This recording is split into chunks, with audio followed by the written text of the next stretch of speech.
ಎಲ್ಲಾರ್ಗೂ ಒಂದೇ ರೀತಿ ಒಂದೇ ಸಿಂಪ್ಟಮ್ಸ್ ಕಾಣಿಸುತ್ತೆ ಅಂತ ಹೇಳೋದಕ್ಕಾಗಲ್ಲ. ಭಾಳ ಓವರ್ ಥಿಂಕಿಂಗ್ ಮಾಡ್ತಾ ಇರ್ತೀವಿ ಅಥವಾ ತುಂಬ ಸ್ಟ್ರೆಸ್ಸಲ್ಲಿ ಇರ್ತೀವಿ, ಇದು ಕಾನ್ಸ್ಟೆಂಟಾಗಿ ರಿಲೀಸ್ ಆಗ್ತಾನೆ ಹೋಗುತ್ತೆ. ಇತ್ತೀಚಿನ ದಿನಗಳಲ್ಲಿ ಈ ಒಂದು ತೃಪ್ತಿ ಮನುಷ್ಯನಿಗೆ ಇದೆ ಅಂತ ನಿಮ್ಗೆ ಅನ್ಸುತ್ತಾ? ಯಾವಾಗ ಇದು ದಿನನಿತ್ಯ ಕಂಟಿನ್ಯೂಸ್ ಆಗಿ ನಮಗೆ ಎಫೆಕ್ಟ್ ಆಗ್ತಾ ಇದೆಯೋ, ನಮ್ಮ ನಿದ್ದೆಗೆ ಡಿಸ್ಟರ್ಬೆನ್ಸ್ ಆಗ್ತಾ ಇರುತ್ತೆ, ನಾವು ಕಾನ್ಸಂಟ್ರೇಟ್ ಮಾಡೋಕ್ಕೆ ಕಷ್ಟ ಆಗ್ತಾ ಇರುತ್ತೆ, ಯಾಕಪ್ಪ ಈ ಜೀವನ ಅಂತಾನೆ ಅನ್ಸಕ್ಕೆ ಸ್ಟಾರ್ಟ್ ಆಗುತ್ತೆ. ಹಣ, ಕೆಲಸ, ಸಂಬಂಧ ಈ ಮೂರರಲ್ಲಿ ಹೆಚ್ಚು ಯಾವುದು ಸ್ಟ್ರೆಸ್ ಕೊಡುತ್ತೆ? ನಾವು ಎಷ್ಟೇ ನಮ್ಮ ಹತ್ರ ಇದ್ರೂ ಕಂಪ್ಯಾರಿಸನ್ ಜಾಸ್ತಿ ಯಾವಾಗ ಆಗುತ್ತೋ, ದಿನನಿತ್ಯ ನೋಡ್ತಾ ಇದೀವಿ, ಅದು ಎಷ್ಟು ಎಫೆಕ್ಟ್ ಆಗ್ತಾ ಇದೆ. ಭಾವನೆಗಳನ್ನ ನಾವು ಹಂಚ್ಕೊಳ್ಳೋದು ಯಾಕೆ ಅಷ್ಟು ಮುಖ್ಯ ಆಗುತ್ತೆ?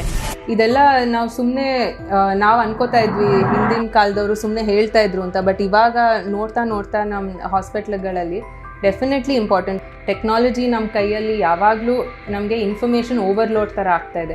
ಏನು ಕೆಲಸ ಮಾಡದಿದ್ರೂ ತುಂಬ ಟಯರ್ಡ್ ಅನ್ಸೋದು, ಆಮೇಲೆ ಸಣ್ಣ ಪುಟ್ಟ ವಿಷಯಕ್ಕೂ ತುಂಬ ಕೋಪ ಮಾಡ್ಕೊಳ್ಳೋದು ಅಥವಾ ತುಂಬ ಇರಿಟೇಟ್ ಮಾಡ್ಕೊಳ್ಳೋದು, ಸೂಸೈಡಲ್ ಟೆಂಡೆನ್ಸೀಸ್ ತನಕನೂ ಹೋಗ್ತಾ ಇದ್ದಾರೆ ಜನ.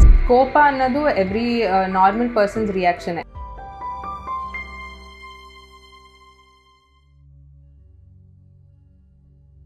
ನಮಸ್ತೆ, ನೀವು ನೋಡ್ತಾ ಇದ್ದೀರಾ ವಿಜಯ ಕರ್ನಾಟಕ. ನಾನು ರಕ್ಷಾ ಕೋಟ್ಯಾನ್. ಚಿತೆ ಸತ್ತಿರೋರ್ನ ಸುಟ್ರೆ ಚಿಂತೆ ಬದುಕಿರೋರ್ನ ಸುಡುತ್ತಂತೆ. ಹೀಗಾಗಿನೇ ನಮಗೆ ಮಾನಸಿಕ ಆರೋಗ್ಯ ಅನ್ನುವಂಥದ್ದು ತುಂಬಾನೇ ಮುಖ್ಯ ಆಗುತ್ತೆ. ಈಗ ನಮಗೆ ಸೌಲಭ್ಯಗಳು ಹೆಚ್ಚಾಗ್ತಾ ಇದೆ, ಎಲ್ಲಾನು ಕೂಡ ನಮಗೆ ಅಂಗೈಯಲ್ಲೇ ಅಥವಾ ಚಿಟಿಕೆ ಹೊಡೆಯೋದ್ರಲ್ಲೇ ಸಿಗುತ್ತೆ ಅಂತ ಹೇಳ್ಬೋದು. ಆದರೆ ನಮಗೆ ನೆಮ್ಮದಿ ಅನ್ನುವಂಥದ್ದು ಕಡಿಮೆ ಆಗ್ತಾ ಇದೆ. ಹೀಗಾಗಿನೇ ಒತ್ತಡದ ಜೀವನ ಶೈಲಿ ಹೆಚ್ಚಿನವರನ್ನ ಕಾಡ್ತಾ ಇದೆ. ಹಾಗಿದ್ರೆ ಈ ಸ್ಟ್ರೆಸ್ ಯಾಕೆ ಹೆಚ್ಚಾಗ್ತಾ ಇದೆ? ಒತ್ತಡ ಉಂಟಾಗೋದಕ್ಕೆ ಕಾರಣ ಏನು? ಒತ್ತಡವನ್ನ ನಿರ್ವಹಣೆ ಮಾಡೋದು ಯಾವ ರೀತಿಯಾಗಿ? ಎಲ್ಲ ವಿಚಾರದ ಬಗ್ಗೆ ಹೆಚ್ಚಿನ ಮಾಹಿತಿಯನ್ನು ತಿಳಿಸ್ಕೊಡೋದಕ್ಕೆ ಇವತ್ತು ನಮ್ಮ ಜೊತೆ ಇದ್ದಾರೆ doctor Manasvi, consultant adult psychiatrist, Marga mind care, Yelahanka, Bangalore. Doctor, ಕಾರ್ಯಕ್ರಮಕ್ಕೆ ಸ್ವಾಗತ. Thank you Raksha. ಡಾಕ್ಟರ್, ಈಗ ನಮಗೆ ಮೆಂಟಲ್ ಪೀಸ್ ತುಂಬಾನೇ ಮುಖ್ಯ ಆಗುತ್ತೆ ಅಂತ ಹೇಳ್ತಾರೆ. ಸೊ ನಾವು ಮಾನಸಿಕವಾಗಿಯೂ ಕೂಡ ಸದೃಢರಾಗಿರೋದು ತುಂಬಾನೇ ಮುಖ್ಯ ಆಗುತ್ತೆ. ಸೊ ಫಿಸಿಕಲ್ ವೆಲ್ಬೀಂಗ್ ಹಾಗೇನೆ ಮೆಂಟಲ್ ವೆಲ್ಬೀಂಗ್. ಆದರೆ ಹಿಂದಿನ ಕಾಲಕ್ಕೆ ಕಂಪೇರ್ ಮಾಡಿದಾಗ ಈಗ ತುಂಬಾ ಜನರಲ್ಲಿ ಸ್ಟ್ರೆಸ್ ಹೆಚ್ಚಾಗ್ತಾ ಇದೆ ಅಂತ ಹೇಳ್ಬೋದು. ನಮ್ಮ ಅಜ್ಜ ಅಜ್ಜಿ ಅಥವಾ ನಮ್ಮ ತಂದೆ ತಾಯಿ ಹೇಳೋದನ್ನು ಕೇಳಿರ್ತೀವಿ. ಮುಂಚೆ ಸೌಲಭ್ಯಗಳು ಕಡಿಮೆ ಇತ್ತು, ಆದರೆ ನೆಮ್ಮದಿಗೆ ಅಥವಾ ಖುಷಿಗೇನು ಕೊರತೆ ಇರಲಿಲ್ಲ ಅಂತ. ಬಟ್ ಈಗ ಸ್ಟ್ರೆಸ್ ಜಾಸ್ತಿ ಆಗ್ತಾ ಇದೆ. ಯಾಕೆ ಈ ತರ ಆಗ್ತಾ ಇದೆ? ಇದ್ರ ಬಗ್ಗೆ ತಿಳಿಸ್ಕೊಡೋದಾದ್ರೆ. ಶೋರ್. ಇದು ಸ್ಟ್ರೆಸ್ ಅನ್ನೋದು ತುಂಬ ಮುಖ್ಯವಾದ ಒಂದು ವಿಷಯ ಆಗಿದೆ ಇವಾಗಿನ ಕಾಲದಲ್ಲಿ. ಸೊ ನಾವೇನು ನೋಡ್ತಾ ಇದ್ದೀವಿ ಇವಾಗ, ಮಾಡರ್ನ್ ಟೆಕ್ನಾಲಜೀಸ್ ಆಗಿರ್ಬೋದು, ಜಾಸ್ತಿ ಕಂಫರ್ಟ್ ಆಗಿರ್ಬೋದು, ಅದು ಎಷ್ಟು ಹೆಚ್ಚಾಗಿದೆಯೋ ಸ್ಟ್ರೆಸ್ಸು ಅಷ್ಟೇ ಆ ಇಂಟೆನ್ಸಿಟಿಲೇ ಜಾಸ್ತಿ ಆಗಿದೆ.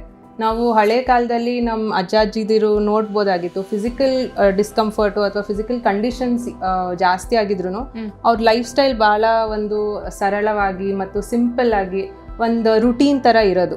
ಸೊ ಇವತ್ತಿನ ಕಾಲದಲ್ಲಿ ಸೈಕಲಾಜಿಕಲ್ ಆಗಿ ನಮಗೆ ಭಾಳ ಸ್ಟ್ರೆಸ್ ಆಗ್ತಾ ಇದೆ. ಯಾಕಂದರೆ ತುಂಬ ಡೆಡ್ಲೈನ್ಸ್ ಇರೋದಾಗಲಿ, ಫೈನಾನ್ಷಿಯಲ್ ಸ್ಟ್ರೆಸ್ ಆಗಿರೋದಾಗಲಿ, ಕಾಂಪಿಟೇಷನ್ ಇರೋದಾಗಲಿ, ಅದೆಲ್ಲ ಜಾಸ್ತಿ ಆಗ್ತಾ ಟೈಮ್ಗೆ ನಮಗೂ ಅದು ಇದಕ್ಕೆ ಕ್ಯಾಚಪ್ ಮಾಡಬೇಕು ಅಂತ ಅನಿಸ್ತಾ ಹೋಗುತ್ತೆ. ಓಕೆ. ಈಗ ಸ್ಟ್ರೆಸ್ ಅಂತ ಬಂದಾಗ ಒಬ್ಬೊಬ್ರು ಒಂದೊಂದು ಥರ ನೋಡ್ತಾರೆ ಸ್ಟ್ರೆಸ್ ಅನ್ನ. ಈಗ ನಿಮಗೆ ಕಷ್ಟ ಆಗೋದು ನನಗೆ ಕಷ್ಟ ಆಗ್ಲಿಕ್ಕಿಲ್ಲ, ಅಥವಾ ಸೊ ಅದು ಇಂಡಿವಿಜುವಲಿ ಡಿಫ್ರೆಂಟ್ ಆಗಿರುತ್ತೆ. ಕೆಲವರು ಸ್ವಲ್ಪ ನೋವನ್ನು ತಡ್ಕೋತಾರೆ, ಇನ್ನು ಕೆಲವರು ಸ್ವಲ್ಪ ನೋವನ್ನ ತಡ್ಕೊಳ್ಳೋದಕ್ಕೆ ಆಗೋದಿಲ್ಲ. So in the same way ನಾವು ಒತ್ತಡದಲ್ಲೂ ಮಾತಾಡೋದಾದ್ರೆ, ಹಾಗಾದ್ರೆ ನಿಜವಾದ ಸ್ಟ್ರೆಸ್ ಅಂತ ಹೇಳಿದ್ರೆ ಏನು ಅನ್ನುವಂತ ಒಂದು ಪ್ರಶ್ನೆ ಬರುತ್ತೆ. ನನಗೊಂಚೂರು ಕೆಲಸದಲ್ಲಿ ಕಷ್ಟ ಆಯ್ತು ಅಂದಾಗ್ಲೂ ಕೆಲವರು ಅದನ್ನ ಸ್ಟ್ರೆಸ್ ಅಂತ ಅನ್ಕೋತಾರೆ. ಇನ್ ಕೆಲವರು ತುಂಬಾ ಪೀಕ್ ಲೆವೆಲ್ ತನಕ ಸಹಿಸ್ಕೊಳ್ಳೋ ಅಷ್ಟು ಶಕ್ತಿ ಇರುತ್ತೆ, ಅದಾದ್ಮೇಲೆ ನನ್ನ ಕೈಲಿ ಆಗಲ್ಲ, ಸ್ಟ್ರೆಸ್ ಆಗ್ತಿದೆ ಹೇಳ್ತಾರೆ.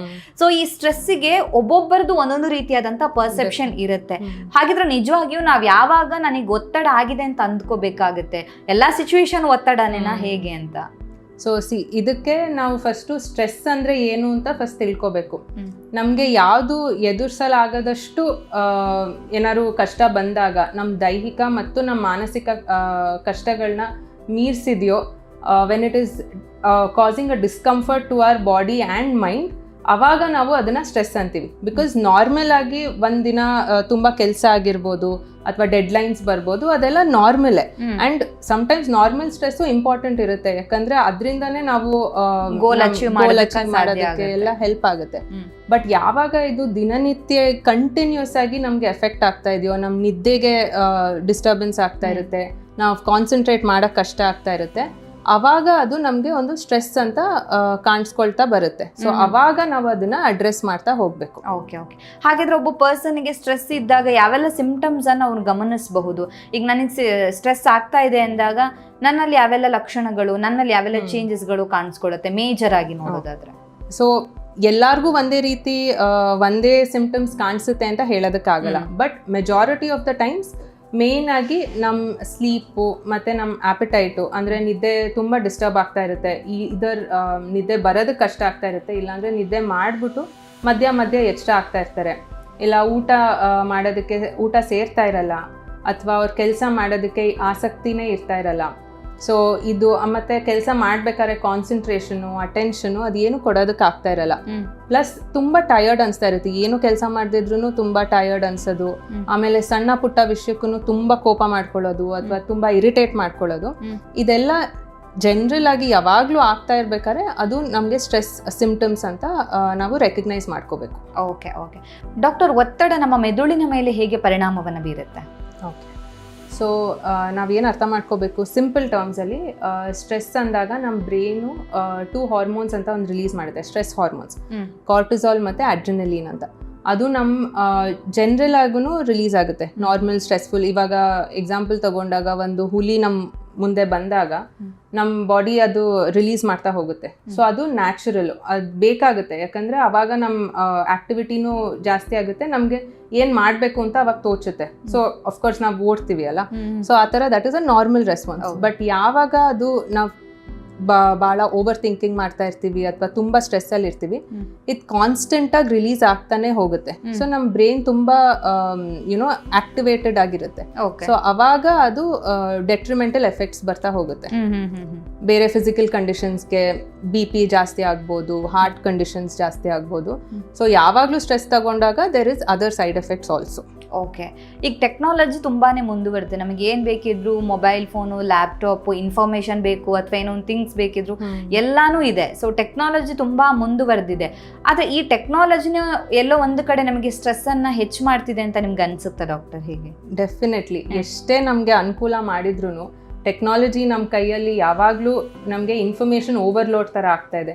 ಯಾಕಂದರೆ ನಾವು ಕಾನ್ಸ್ಟೆಂಟ್ ಆಗಿ ನಾವು ಸ್ವಿಚ್ ಆಫ್ ಮಾಡೋದಕ್ಕೆ ಆಗ್ತಾ ಇಲ್ಲ. ನೋಟಿಫಿಕೇಶನ್ಸ್ ಆಗಿರ್ಬೋದು, ಸೋಷಿಯಲ್ ಮೀಡಿಯಾ, ಎಸ್ಪೆಷಲಿ ಇವಾಗಿನ ಜನರೇಷನ್ಗೆ ಸೋಷಿಯಲ್ ಮೀಡಿಯಾ ಆಗಿರ್ಬೋದು, ಎಲ್ಲ ಆ್ಯಪ್ಸಲ್ಲಿ ಕಾನ್ಸ್ಟೆಂಟಾಗಿ ನೋಟಿಫಿಕೇಶನ್ಸ್ ಬರ್ತಾ ಇರ್ಬೇಕಾರೆ ಅದು ಒಂಥರ ಅವ್ರಿಗೆ ಕ್ಯಾಚಪ್ ಮಾಡ್ತಾ ಇರೋ ರೀತಿಲಿರುತ್ತೆ. ನಮ್ಗೆ ಎಷ್ಟೇ ಇದ್ರೂ ಬೇರೆಯವ್ರನ್ನ ನೋಡಿಕೊಂಡು ನಾವು ಆ ಥರ ಇರಬೇಕು. ಅವ್ರಿಗೆ ಆ ಥರ, ಅವ್ರು ವೆಕೇಷನ್ಗೆ ಹೋಗಿದ್ದಾರೆ ನಾವು ಹೋಗಬೇಕು, ಅವ್ರು ಆ ಥರ ಏನೋ ತಗೊಂಡಿದ್ದಾರೆ ನಾವು ಅದನ್ನೇ ತಗೋಬೇಕು. ನಾವು ಎಷ್ಟೇ ನಮ್ಮ ಹತ್ರ ಇದ್ರೂ ಕಂಪ್ಯಾರಿಸನ್ ಜಾಸ್ತಿ ಯಾವಾಗ ಆಗುತ್ತೋ ಅವಾಗ ಒಂದು ಮನಸ್ಸಲ್ಲಿ ಒಂಥರ ಶೂನ್ಯತೆ ಬೆಳೀತಾ ಹೋಗುತ್ತೆ. ಸೊ ಆ ಗ್ಯಾಪು ಅದೆಲ್ಲ ಜಾಸ್ತಿ ಆದಾಗ it adds a lot of psychological burden to our brains. ಎಷ್ಟಿದ್ರು ಸಾಕಾಗಲ್ಲ ಅನ್ನೋ ತರ. ಸೊ ನಾವು ಸೋಷಿಯಲ್ ಮೀಡಿಯಾದಲ್ಲಿ ನೋಡ್ಬಿಟ್ಟು ಅವರು, ಫಾರ್ ಎಕ್ಸಾಂಪಲ್ ಈಗ ಮಹಿಳೆಯರಿಗೆ ಹೇಳ್ಬೇಕು ಅಂದ್ರೆ ಅವ್ರು ಆತರ ಡ್ರೆಸ್ ಹಾಕಿದ್ದಾರೆ, ಆತರ ಒಡವೆ ಇದೆ, ಅಷ್ಟು ಚೆನ್ನಾಗಿದ್ದಾರೆ, ನಮ್ಮಲ್ಲಿ ಅದಿಲ್ಲ ಇದಿಲ್ಲ ಅನ್ನುವಂಥದ್ದು ಒಂದು ಕೊರತೆ ಯಾವಾಗ್ಲೂ ಇದ್ದೇ ಇರುತ್ತೆ. ಸೊ ಇದು ಎಲ್ಲ ಒಂದ್ ಕಡೆ ನಮ್ಗೆ ಪ್ರಾಬ್ಲಮ್ ಅನ್ನ ಉಂಟು ಮಾಡಬಹುದು. ಡೆಫಿನೆಟ್ಲಿ ನಾವ್ ಏನ್ ಯೋಚನೆ ಮಾಡ್ಬೇಕು ಅಂತಂದ್ರೆ, ಸೋಷಿಯಲ್ ಮೀಡಿಯಾ ಇವಾಗ ನಾವೇ ಯಾವಾಗ ಸೋಷಿಯಲ್ ಮೀಡಿಯಲ್ಲಿ ಪೋಸ್ಟ್ ಮಾಡ್ತೀವಿ, ನಾವು ನಮ್ಮ ಖುಷಿ ಇನ್ಸ್ಟೆನ್ಸಸ್ನೇ ಪೋಸ್ಟ್ ಮಾಡೋದು. ಸೊ ನಾವು ಯಾವಾಗ ಕಂಪೇರ್ ಮಾಡ್ತೀವಿ, we have to understand that ಅವ್ರದ್ದೇ ಒಂದು ರಿಯಾಲಿಟಿ ಅದು. So it is not their whole picture, it is only just a particular scene ಅಷ್ಟೇ. ಸೊ ಅದನ್ನು ನಾವು ಕಂಪೇರ್ ಮಾಡಿಕೊಂಡು ಅವ್ರು ಆ ಥರ ಮಾಡ್ತಾ ಇದ್ದಾರೆ ನಾವು ಮಾಡಬೇಕು ಅಂತ ಯಾವಾಗ ಜಾಸ್ತಿ ಆಗ್ತಾ ಹೋಗುತ್ತೆ, ಅದು definitely it will increase the stress levels of any one. Okay okay so ನಾವು ನೆಮ್ಮದಿಯಾಗಿ ಬದುಕಬೇಕು ಅಂತ ಹೇಳಿದ್ರೆ ತೃಪ್ತಿ ಅಥವಾ ನಮಗೆ ಒಂದು ಗ್ರಾಟಿಟ್ಯೂಡ್ ಅನ್ನುವಂಥದ್ದು ಇರಲೇಬೇಕು, ಸ್ಯಾಟಿಸ್ಫ್ಯಾಕ್ಷನ್ ಕೂಡ ಇರಬೇಕು ಲೈಫಲ್ಲಿ. ಸೊ ಇತ್ತೀಚಿನ ದಿನಗಳಲ್ಲಿ ಈ ಒಂದು ತೃಪ್ತಿ ಮನುಷ್ಯನಿಗೆ ಇದೆ ಅಂತ ನಿಮ್ಗೆ ಅನ್ಸುತ್ತಾ? ಸೊ ಈ ತೃಪ್ತಿ ಕಡಿಮೆ ಆಗೋದೇ ಎಲ್ಲೋ ಒಂದು ಕಡೆ ಸ್ಟ್ರೆಸ್ಸನ್ನು ಇನ್ಕ್ರೀಸ್ ಮಾಡುತ್ತೆ ಅಂದರೆ ಯಾವುದ್ರಲ್ಲೂ ಕೂಡ ಸ್ಯಾಟಿಸ್ಫ್ಯಾಕ್ಷನ್ ಅನ್ನೋದು ಇಲ್ಲ, ಇದೇನಾದರೂ ಕಾರಣ ಆಗಬಹುದಾ ಅಂತ? ಡೆಫಿನೆಟ್ಲಿ ತೃಪ್ತಿ ಒಳಗಡೆ ಅಂದರೆ ಇಂಟರ್ನಲ್ ಸ್ಯಾಟಿಸ್ಫ್ಯಾಕ್ಷನ್ ಅನ್ನೋದು ತುಂಬ ಮುಖ್ಯವಾದ ಒಂದು ಅಂಶ. ಯಾಕಂದರೆ ನಾವು ಬೇರೆ ಯಾವಾಗಲೂ ಎಕ್ಸ್ಟರ್ನಲ್ ಪ್ಲೆಜರ್ಸ್ನ ಅಥವಾ ಎಕ್ಸ್ಟರ್ನಲ್ ಅಚೀವ್ಮೆಂಟ್ಸ್ನ ನಾವು ಯಾವಾಗಲೂ ಚೇಸ್ ಮಾಡ್ತಾ ಹೋಗ್ತೀವಿ. ಆ ಥರ ತಗೋಬೇಕು, ಆ ಥರ ದುಡಿಬೇಕು, ಕಾರ್ ತಗೋಬೇಕು ಅಂತೆಲ್ಲ. ಬಟ್ ಯಾವಾಗ ನಮ್ಮ ಮನಸ್ಸಲ್ಲಿ ಅದು ಒಳಗಡೆ ಒಂದು ಇಂಟರ್ನಲ್ ಸ್ಯಾಟಿಸ್ಫ್ಯಾಕ್ಷನ್ ಬರುತ್ತೋ ಅವಾಗಲೇ ನಮಗೆ ಒಂದು ಮೆಂಟಲ್ ವೆಲ್ ಬೀಯಿಂಗ್ ಅಥವಾ ಮಾನಸಿಕ ಸ್ಥಿರತೆ ಅಂತ ನಾವು ಏನು ಹೇಳ್ಬೋದು, ಅವಾಗ ಅಚೀವ್ ಆಗುತ್ತೆ. ಇಲ್ಲಾಂದ್ರೆ ನಾವು ಯಾವಾಗಲೂ ಒಂದು ಫಿಯರ್ ಆಫ್ ಮಿಸ್ಸಿಂಗ್ ಔಟ್ ಅಂತ ಇವಾಗ ಜನರೇಷನ್ ಅವ್ರು ಹೇಳ್ತಾರಲ್ಲ, ಫೋಮೋ ಅಂತ. ಸೊ ಅದನ್ನ ಅವ್ರು ತಗೊಂಡಿದ್ದಾರೆ ನಾವು ತಗೋಬೇಕು ಅಂತ ಅದು ಯಾವಾಗಲೂ ಒಂದು ಚೇಸ್ ತರ ಆಗ್ತಾ ಹೋಗ್ತಾ ಇರುತ್ತೆ. ಸೊ ಇಂಟರ್ನಲ್ ಸ್ಯಾಟಿಸ್ಫ್ಯಾಕ್ಷನ್ ಡೆಫಿನೆಟ್ಲಿ ಮುಖ್ಯ ನಮ್ಮ ಎಮೋಷನಲ್ ಸ್ಟೆಬಿಲಿಟಿಗೆ. ಓಕೆ, ಯಾಕಂತ ಹೇಳಿದ್ರೆ ಮಲ್ಗೋ ಟೈಮಲ್ಲಿ ಹೇಳ್ತಾರೆ ಕೆಲವರು, ಈ ದಿನ ಚೆನ್ನಾಗಾಯ್ತು ಅಂತ ಹೇಳ್ಬಿಟ್ಟು ಲೈಕ್ ನೀನ್ ಏನ್ ಒಳ್ಳೇದ್ ಮಾಡಿದೆ ಅಥವಾ ಈ ದಿನ ಹೆಂಗಿತ್ತು ಅಂತ ನೀನೇ ಒಂದ್ಸತಿ ಇಂಟ್ರಸ್ಪೆಕ್ಷನ್ ಮಾಡ್ಕೊಂಡು ಮಲಗಿದಾಗ ನಿಮ್ಗೊಂದು ತೃಪ್ತಿ ಸಿಗುತ್ತೆ, ಖುಷಿ ಸಿಗುತ್ತೆ ಅಂತ. ಬಟ್ ಈಗಿನ ಜನರೇಷನ್ ಅಲ್ಲಿ ಅಂತ ಹೇಳಿದ್ರೆ ಎಷ್ಟು ಸಿಕ್ಕಿದ್ರು ಕೂಡ ಅದು ಕಡಿಮೆನೆ ಅಂತ ಅನ್ಸ್ಬಿಡುತ್ತೆ ಕೆಲವ್ರಿಗೆ. ಸೊ ಫಾರ್ ಎಕ್ಸಾಂಪಲ್ ಈಗ ಜಾಬ್ ಅಲ್ಲೇ ಹೇಳೋಣ, ಒಂದು ಪೊಸಿಷನ್ ಅಲ್ಲಿ ಇದ್ದಾಗ ನಾನು ಇನ್ನು ಹೈಯರ್ ಪೊಸಿಷನ್ಗೆ ಹೋಗ್ಬೇಕು ಅಂತ ಅಫ್ಕೋರ್ಸ್ ಅದು ಅವ್ರದ್ದು ಲೈಫ್ ಗೋಲ್ ಆಗಿರುತ್ತೆ. ಬಟ್ ಅದರಿಂದಾಗಿ ಅವ್ರು ನೆಮ್ಮದಿನ ಕಳ್ಕೊತಾ ಇದಾರೆ, ಸ್ಟ್ರೆಸ್ ಹೆಚ್ಚಾಗ್ತಾ ಇರೋದು ಎಲ್ಲ ಒಂದು ಕಡೆ ಅದು ಹೆಲ್ತ್ ಮೇಲೆ ಕೂಡ ಪರಿಣಾಮವನ್ನ ಬೀರುತ್ತೆ ಅಲ್ವಾ ಅಂತ. ಡೆಫಿನೆಟ್ಲಿ ತುಂಬಾನೇ ಪರಿಣಾಮ ಬೀಳ್ತಾ ಇದೆ. ನಾವು ದಿನನಿತ್ಯ ನೋಡ್ತಾ ಇದೀವಿ ಅದು ಎಷ್ಟು ಎಫೆಕ್ಟ್ ಆಗ್ತಾ ಇದೆ. ಸ್ಟ್ರೆಸ್ ಅಂತ ಒಂದು ಸಣ್ಣ ವರ್ಡ್ ಇರ್ಬೋದು, ಬಟ್ ಅದು full life, physical state, mental state ಎಲ್ಲಾನು ಎಫೆಕ್ಟ್ ಮಾಡ್ತಾ ಇದೆ. ಬಿಕಾಸ್ ನಮ್ಮ ಒಳಗಡೆ ನಾವು ಏನು ಅನ್ಕೋತೀವಿ ಯುನೋ ಸ್ಯಾಟಿಸ್ಫ್ಯಾಕ್ಷನು ಅಥವಾ ನೆಮ್ಮದಿ ಏನಿರಬೇಕು, ನಾವು ಇವತ್ತು ಫಾಸ್ಟ್ ಪೇಸ್ ಲೈಫಲ್ಲಿ ಒಂದು ಸಿಕ್ಕಾದ್ಮೇಲೆ ಇನ್ನೊಂದು ಒಂಥರ ನಾವು ಬ್ರೇಕ್ ಕೊಡೋಕ್ಕೆ ಆಗ್ತಾ ಇರಲ್ಲ. ಸೊ ಆ ಬೌಂಡ್ರೀಸ್ ಎಸ್ಟಾಬ್ಲಿಷ್ ಮಾಡೋದಾಗ್ಲಿ, ಒಂದು ವರ್ಕ್ ಲೈಫ್ ಮತ್ತು ಪರ್ಸ್ನಲ್ ಲೈಫ್ನ ಡಿಫ್ರೆನ್ಶಿಯೇಟ್ ಮಾಡೋದಾಗ್ಲಿ, ಅದು ಭಾಳ ಮುಖ್ಯ ಆಗುತ್ತೆ. ಆ್ಯಂಡ್ ಒನ್ಸ್ ಅದೆಲ್ಲ ಎಫೆಕ್ಟ್ ಆಗ್ತಾ ಇರಬೇಕು ಅಂತಂದರೆ ಫಿಸಿಕಲ್ ಹೆಲ್ತ್ಗೂ ಕಂಡೀಷನ್ಸ್ ಆಗುತ್ತೆ. ಸೊ ಬ್ಲಡ್ ಪ್ರೆಷರ್ ಜಾಸ್ತಿ ಆಗೋದು, ಹಾರ್ಟ್ ಕಂಡೀಷನ್ಸ್ ಜಾಸ್ತಿ ಆಗೋದು, ಹೆಡೇಕ್ ಬರೋದು, ಮತ್ತು ತುಂಬ ನೋವುಗಳು ಬರೋದು, ಅದೆಲ್ಲನೂ ಕಂಡೀಷನ್ಸ್ ಒಂದಾಗಿ ಒಂದು ಕಾಣಿಸ್ಕೊಳ್ತಾ ಬರುತ್ತೆ.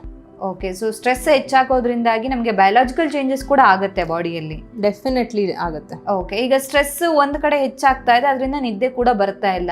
ಹೇಗೆ ಸ್ಟ್ರೆಸ್ ಜಾಸ್ತಿ ಆಗ್ತಾ ಇದೆ, ನಿದ್ದೆ ಕಡಿಮೆ ಆಗ್ತಾ ಇದೆ, ಸೊ ಆ ಮನುಷ್ಯನ ಆರೋಗ್ಯ ಯಾವ ಹಂತಕ್ಕೆ ತಲುಪಿರುತ್ತೆ ಅಂತ ಡಾಕ್ಟರ್? ಅದು ಕ್ವಾಂಟಿಫೈ ಮಾಡೋದಕ್ಕೆ ಕಷ್ಟ, ಬಟ್ ಡೆಫಿನೆಟ್ಲಿ ನಿದ್ದೆ ಒಂದು ಆಸ್ಪೆಕ್ಟಲ್ಲಿ ನಿದ್ದೆ ಕಡಿಮೆ ಆಗ್ತಾ ಆಗ್ತಾ ಸ್ಟ್ರೆಸ್ ಜಾಸ್ತಿ ಆಗುತ್ತೆ. So we should take measures, ಏನೇನು ನಾವು ಕರೆಕ್ಟ್ ಮಾಡ್ಕೋಬೇಕು ಅಂತ ಫಸ್ಟೇ ನಾವು ಐಡೆಂಟಿಫೈ ಮಾಡಿದ್ರೆ ಆ ಹಂತಕ್ಕೆ ಹೋಗಲ್ಲ. ಸೊ ಫಸ್ಟು ನಿದ್ದೆ ಎಫೆಕ್ಟ್ ಆಗಕ್ಕೆ ಸ್ಟಾರ್ಟ್ ಆಗುತ್ತೆ. ಅದಾದಮೇಲೆ ಕೆಲಸದ ಮೇಲೆ ಕಾನ್ಸಂಟ್ರೇಟ್ ಮಾಡೋಕ್ಕಾಗ್ತಾ ಇರಲ್ಲ, ಮತ್ತು ಕೆಲಸದ ಪ್ರೆಷರ್ ಸ್ಟಾರ್ಟ್ ಆಗುತ್ತೆ. ಅದ್ರ ಜೊತೆ ಫ್ಯಾಮಿಲಿ ಮೇಲೆ ಕಾನ್ಸಂಟ್ರೇಟ್ ಮಾಡೋಕ್ಕಾಗ್ತಾ ಇಲ್ಲ, ಯಾಕಂದರೆ ಕೆಲಸದಲ್ಲಿ ತೊಂದರೆ ಆಗ್ತಾ ಇದೆ. ಸೊ ಫ್ಯಾಮಿಲಿನೂ ಎಫೆಕ್ಟ್ ಆಗ್ತಾ ಹೋಗುತ್ತೆ.